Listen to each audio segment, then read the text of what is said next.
All right, y'all, it's time to talk about the iPhone 17 Pro. And do I have any freaking buyer's remorse after spending my hard-earned ducats on this phone? Let's get it. What's up, y'all? It's Ice Warford. I'm back for another video. Hope you're having a fantastic day so far. Remember to be thankful for your freaking life today because you did not have to have it, okay? A couple things before we get started. Number one, this video is not sponsored by anybody.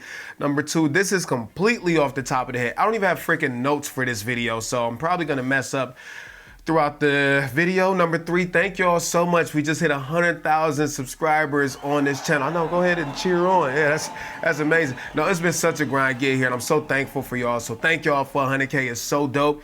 And then the last thing is all the camera gear that I'm using, because y'all ask me every freaking video what I'm using will be linked in the pinned comment along with the affiliate link. So please use the affiliate links. You're going to buy it anyways, and it helps support the channel. So let's just go ahead and get into the iPhone 17 Pro. Now, when I got the iPhone 17 Pro, I also bought the iPhone Air. I ultimately ended up returning that phone, and I'll leave a link video at the end of this video so that you can watch the reasons why. I think Apple really dropped the ball with that phone. I'm sure it'll be the right phone for some people, but for me, it just wasn't the right phone. So I've been testing out ever since I returned that phone, the iPhone 17 Pro. And I'm just gonna say that this might be the best iPhone Apple has ever freaking made. Now, this is the 256 gigabyte variant, so I paid 1,100 bucks for it. And I didn't get the Pro Max. I know a lot of y'all, oh, you should have got the Pro Max. I don't want to carry around a freaking cookie sheet, which is why I always go for the Pro. So the first thing that we're going to talk about is obviously the color, because it's right here, okay? I hate the fact that Apple got rid of space black. And of course, they're gonna come back next year with our revolutionary new space black color that we took away from y'all last year. But that's neither here nor there. So that leaves us with the colors of cosmic orange, blue, and silver. Okay, so I chose the orange. I thought I was gonna hate this phone at first and the way it looked. It's orange, it's loud, it's an attention grabber. Hey guys, look at me and my orange freaking iPhone. But you know what?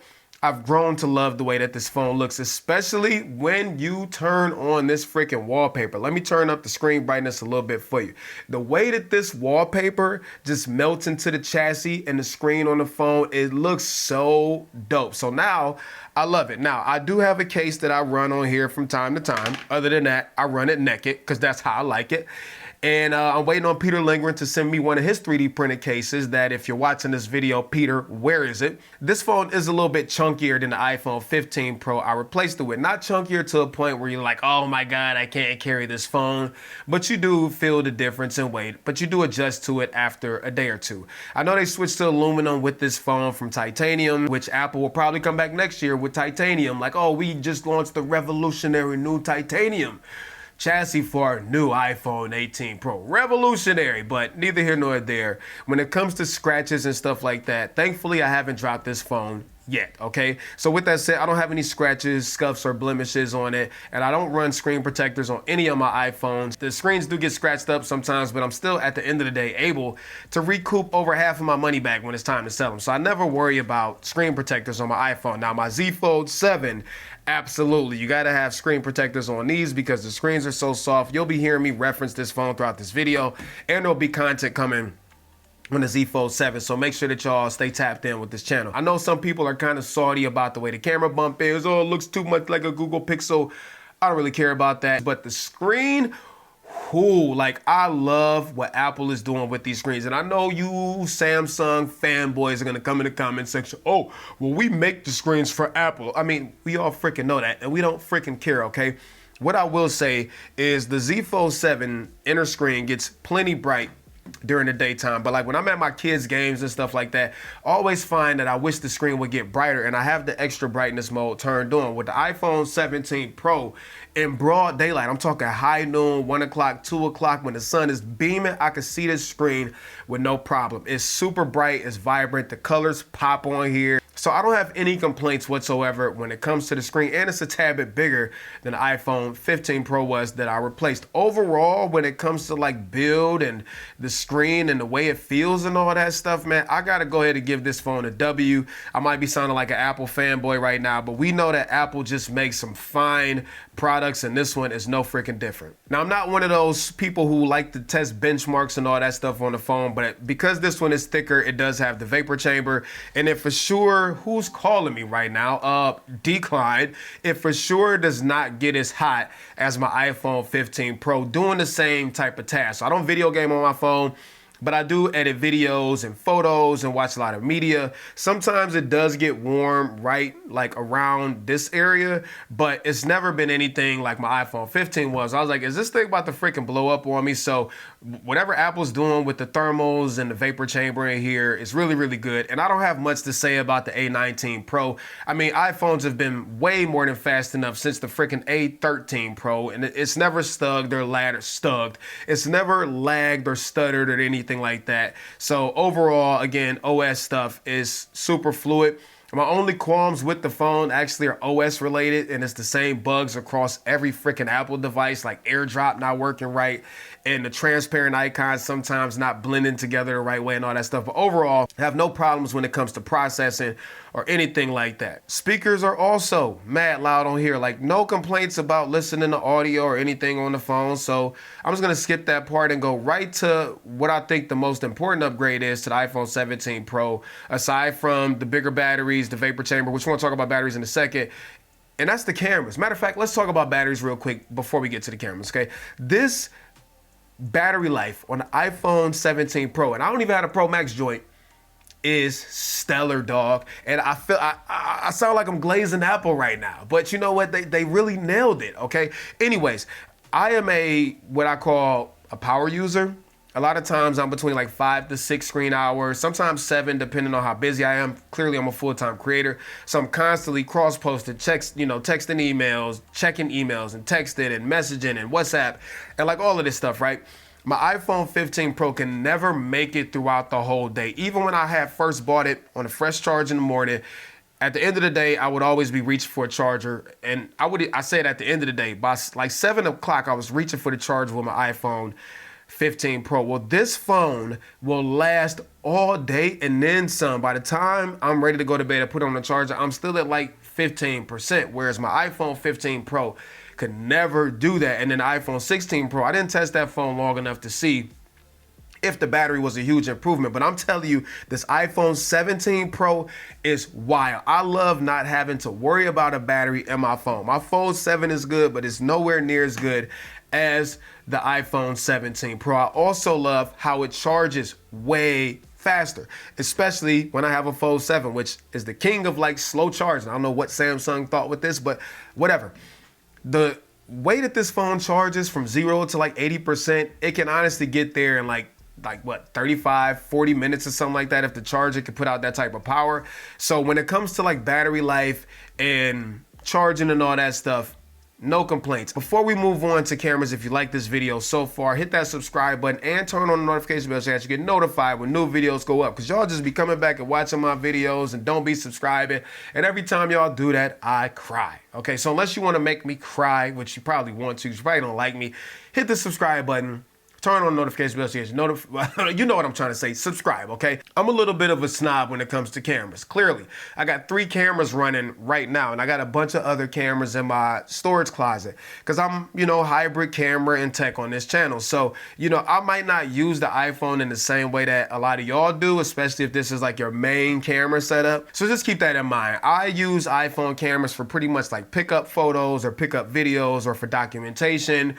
Or if I just don't have my bigger cameras with me, then I'll use the iPhone cameras. However, again, if I have a choice, I'm gonna still pick up a regular camera over iPhone, just because although the cameras on iPhone 17 Pro are probably the best that you can get across the board, I still prefer the manual control and the feel and the look out of bigger sensors. So just keep that in mind. With that being said, I am so glad that Apple upgraded the front camera across all of the iPhones. You don't have to get the Pro to get the upgraded front camera. So not only is it a bigger sensor, it's more megapixels, but they also gave it a kind of like an open gate mode, right? I'm just gonna say before I get into that, I think that the videos and photos out of the front camera on iPhone 17 Pro, they look so much better than the iPhone 15 Pro. With the iPhone 15 Pro, always, anytime I fire it up, the front camera, I ended up just flipping the camera around and using the rear cameras, although I couldn't see myself because I just preferred the photo quality out of the rear cameras. Well, on the iPhone 17 Pro, I'm not saying that the front camera is as good as the rear cameras, but that gap between the front and the rear cameras is a lot less. And also you can film in ProRes with the front camera now, which I get that most people are not gonna use that, but as a camera snob and somebody that does content literally all day, of course I prefer my bigger cameras, but if I just need to get a quick, talking head or anything like that with the front camera, I can use ProRes.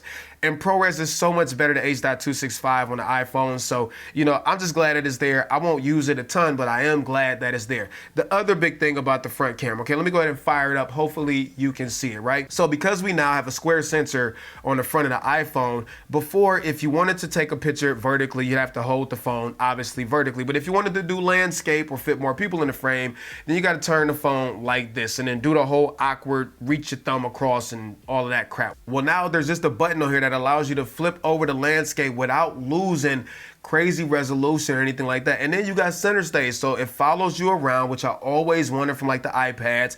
And when more people come into the frame, it automatically will get wider, and as they leave the frame, it'll zoom back in on you. So again, you don't need the iPhone 17 Pro to get this front camera upgrade, but I'm so glad that they did it. It is easily the best front-facing camera I've used on any phone. Now, some of you are gonna say, oh, you got a Fold 7, you could just, do that whole camera mode thing and use the rear cameras, which you can, but also that means holding the phone open like this, and it just gets freaking weird, okay? Now, if we flip it over to the rear, this is where Apple did upgrade some things, but I wish that they would have upgraded it a bit more. They're probably saving these upgrades, y'all, for the iPhone 18 Pro as revolutionary new features. Anyways, first of all, now we have ProRes RAW, okay, which I've made a whole video on if it's worth using or not. Most people won't ever use it. I honestly probably won't use it, but it's great that we have it. We also have OpenGate with the Blackmagic camera app, which I just made a video on that also. It's in the same video. And I got to make an update video because the Blackmagic camera app just got some major updates. So yeah, you get OpenGate, you get ProRes RAW. They have compromises I'm not going to go into in this video because I talked about that again in that full in-depth video that I'll leave also linked at the end of this video. But it's great to have. Of course, ProRes is on here, which is still great. And then we have Apple Log 2 now, which is a little bit better than Apple Log. Now, just like the iPhone 15 Pro and 16 Pro, under the right conditions, you can get some crazy looking photos and videos out of these rear cameras, especially the telephoto camera. So there's no more 5X option. There's only a 4X option, but it's more megapixels on a bigger sensor, and it makes a huge difference when it comes to using telephoto. Obviously, you can still digitally zoom way more than that, but at 4X, it looks so good. The only qualm I have is I wish that they would have still put a bigger sensor in the ultra wide camera, right? So I'm glad that they're improving it, but sometimes the ultra wide camera still gets really, really muddy when it gets a little dark outside. So I wish that Apple not only increase the megapixels like they're doing, but give us a bigger sensor in the ultra wide camera, because honestly, that's the camera that I use the most, and I would love to see it get better when it comes to low light. Now, I know that they put new photo styles and all that stuff in here, which I don't use those a lot, but I think that the camera upgrades this year are definitely worth getting your hands on. Even if it's just for the freaking front camera, it is truly a meaningful upgrade. Now, I know I talked about all of that stuff. Like, what is it to dislike about the iPhone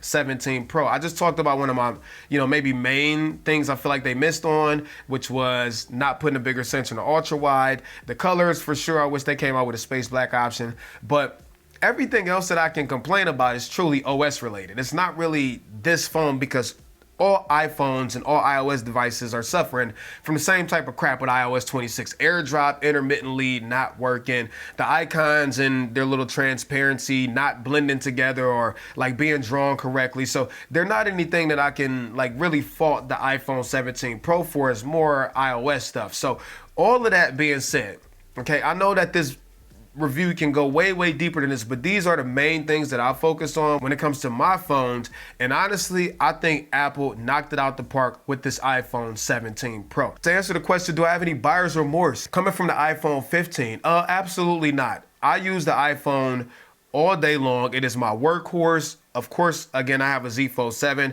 which is also a media and multitasking powerhouse, but I got to keep the iPhone because my kids got iPhones. I got to use Find My. I'm a creator, so I use mostly Apple stuff, and being able to like send stuff back and forth and copy and paste links and all that stuff easily across the cloud. You know, Samsung is getting better at that stuff, and they have a lot of good solutions also, but iPhone just gets the job done. It might not be exciting like the Z Fold is, but when it comes to just getting the job done, being an excellent communication device, an excellent camera system, great battery life, great build, charges fast, great cameras. I don't really know if I could ask for anything more aside from the things that I talked about. Now, should you buy this phone or should you buy the base iPhone 17 or the iPhone Air? Don't buy the iPhone Air unless you just like throwing away money, okay?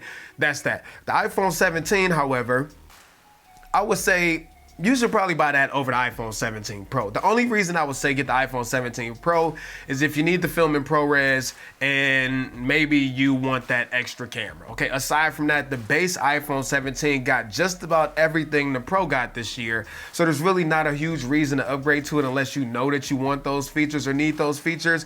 But overall, I think the iPhone 17 Pro for sure is the best iPhone Apple has ever made, and I have zero buyer's remorse when it comes to the money I spent on this phone. Okay, so there it is. All right, I know you Samsung and Google boys in the comments gonna be real pissed off at me, but I don't care. I love all phones. I'm not loyal to any specific phone. I use what makes me happy, and right now this 1-2 combination of the 17 Pro and Fold 7 makes me freaking happy. So make sure y'all are subbed up again. I got more content coming on both of these phones. Let me know what you think down in the comment section.